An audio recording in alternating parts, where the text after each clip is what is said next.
one of the things that has been very illustrative of the cracks is the Nick Fuentes issue and the fact that Tucker Carlson hosted Nick Fuentes, who is a white supremacist and a racist and anti-Semite. I mean, all of the ists and the isms, that's what this guy is. And if you just go online and look at some of the things he says, and you'll understand just what I'm talking about.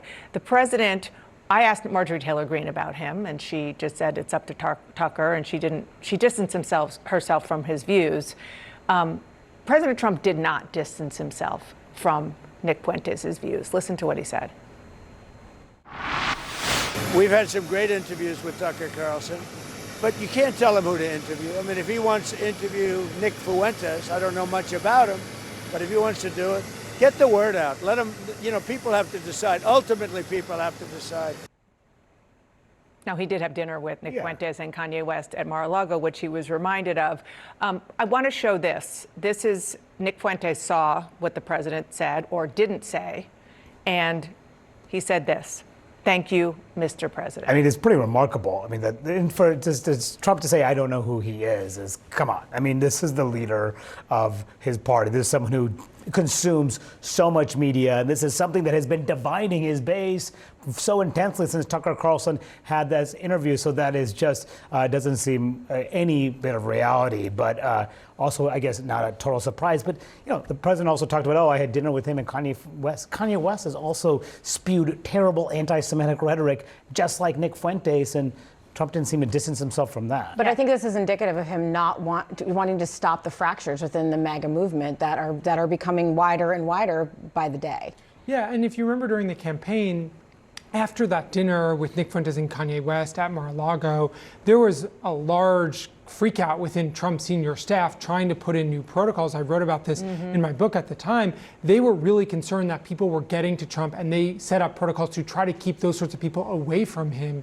And so this, Jackie, to your point, this is convulsing the MAGA movement, the conservative wing of the party. And it's a concern because for Trump and the Republicans, because they've been so united behind him at every step of the way, and we're seeing so many fractures. Yeah, and exactly. And the question, one of the reasons why it's so important right now is where is this movement going to go? And the fact that Tucker Carlson has ended up where he is right now, having people like Nick Fuentes and others who are really openly vile in some cases, in other cases just wholeheartedly America first and only America first, that really poses the question of where it goes. President Trump last night weighed in on a festering issue that has caused something of a civil war within the Republican Party. It's about neo-Nazi Nick Fuentes and whether it's appropriate for prominent conservative media figures such as Tucker Carlson to platform Fuentes without seriously challenging his false and heinous views. This morning, a board member of the powerful conservative think tank, the Heritage Foundation, widely respected Princeton professor Robert George, announced his resignation from Heritage, calling for a, quote, full retraction after Heritage president Kevin Roberts had posted a video last month where he defended his friend Tucker Carlson and Tucker's decision to interview Fuentes. After days of this debate within conservative circles, we finally heard from the president on this topic last night. We've had some great interviews with Tucker Carlson, but you can't tell him who to interview. I mean, if he wants to interview Nick Fuentes, I don't know much about him, but if he wants to do it, get the word out. Let him, people have to decide. Ultimately, people have to decide. The neo-Nazi Nick Fuentes replied on Twitter or X, quote, thank you, Mr. President. So there we have it. President Trump expressing no issues with neo-Nazi Nick Fuentes, who has expressed an affinity for Adolf Hitler and regularly traffics in racist, sexist, anti-Semitic filth. Now, some conservatives, such as Senators Ted Cruz and Senator Mitch McConnell, have criticized Tucker Carlson for his very friendly, lengthy interview with Nick Fuentes. Other Republicans have not been so blunt in their condemnation of Fuentes or Carlson, or even condemned either of them. Vice President J.D. Vance, considered the next leader in the MAGA line of succession, he's no stranger to questions about Republicans espousing anti-Semitism in the last few months, following the Young Republicans texting scandal, which was first reported by Politico, which included one message where one of the Young Republicans said, quote, I love Hitler. Vice President Vance characterized those expressing outrage as, quote, pearl clutching. And the vice president repeatedly referred to the participants as kids, even though the ages of the people in the group range from 18 to 40. Fuentes is, of course, a Nazi of a more loathsome order than those on that text chain, and he has a history of going after not just Jews, but Vice President Vance. He said a number of nasty things about his wife. Vance himself called Fuentes a total loser in a 2024 CBS interview before the election, after Fuentes attacked his wife Usha Vance and her Indian heritage. Here's just one of these vile moments. A quick warning to our viewers. This condemnation of Vance by Fuentes is not pleasant to listen to. Now they're all in favor of a fat race mixer who's married to a Jeet who named his son Vivek. Now, this week and last, I repeatedly asked Vance's office for any comment about this internal war about Fuentes, specifically about Tucker Carlson platforming Fuentes, and there was no response. This weekend, Vance did weigh in on something related to this issue. It had to do with another member of the Carlson family, Tucker's son Buckley, who works for Vance. And he, Vice President, attacked just some rando on Twitter as a, quote, scumbag, because this woman claimed that Tucker's brother idolizes Nick Fuentes and questioned whether Tucker's son Buckley, who works for Vance, is a vile bigot too. We here at CNN have absolutely no idea if Tucker's relatives feel any way about Fuentes.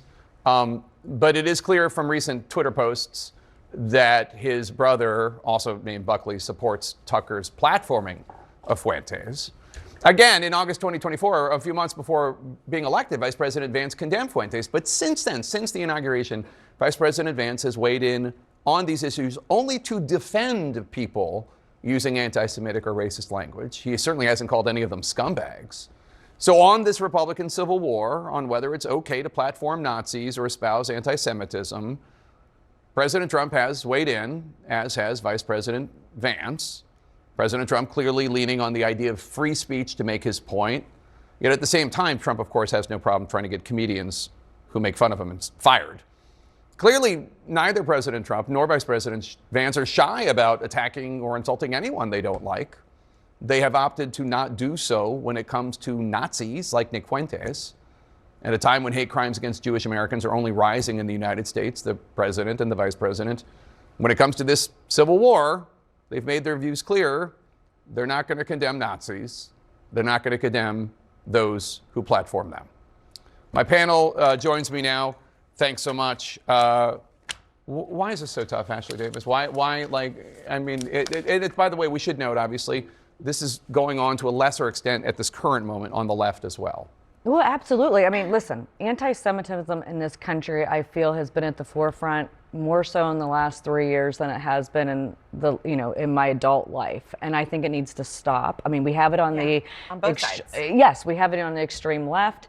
And now, I mean, I think what the president was trying to say is I can't tell Tucker who to interview or not. I'm not trying to defend it, but it needs to stop. And also, actually, the same side attacks on Muslims. I mean, I remember when I was in the White House, President Bush, after 9/11, made sure we read the Quran. Yeah. So we knew that this was not a hijack on their religion. It was terrorist. Yeah. And this is the leadership of this country that needs to happen on both sides of the aisle. It's Yeah. horrible. Well, and also I think that what's this divide that's happening in the Republican Party, you haven't seen it before because everybody's been so united around Trump. And now you're looking at 2028 where Trump is not on the ballot anymore. And the Republican Party will need to figure out whether or not they're going to embrace Tucker Carlson, Nick Fuentes, and that side, or whether they're going to speak out against some of that terrible language that you played right there. So I think it'll be interesting to see what happens. And how J.D. Vance goes about this. There have been a lot of Republicans like Ted Cruz and others who have spoken out, and you're starting to see these divides within MAGA really occur. And so I agree that they should speak out. And for Donald Trump to say, I'm not going to tell Tucker Carlson what to say or who to interview. I'm sorry, the man tells, He is just on told Truth Social. He just told NBC to fire Seth Meyers. Yeah, I mean, that is constantly happening. He doesn't actually believe that people who oppose his views should be out there and should be interviewed, but yet he believes someone like Nick Fuentes, it's okay to interview. So I find that ironic. But why do you think now, sorry for interrupting here. No. But why Jewish or not really, Jewish people in this country do not vote Republican for the most part. They mostly vote I think Democrat. it's like 60-40 the last election. But listen, I mean, like the Republican Party has never ever not supported the Israeli community, Right. especially overseas, and Israel in general. Right. So I just don't understand why we're letting ourselves as Republicans get pigeonholed into this conversation, because first of all, who would ever support Nazism or anything else? Yeah, I don't know.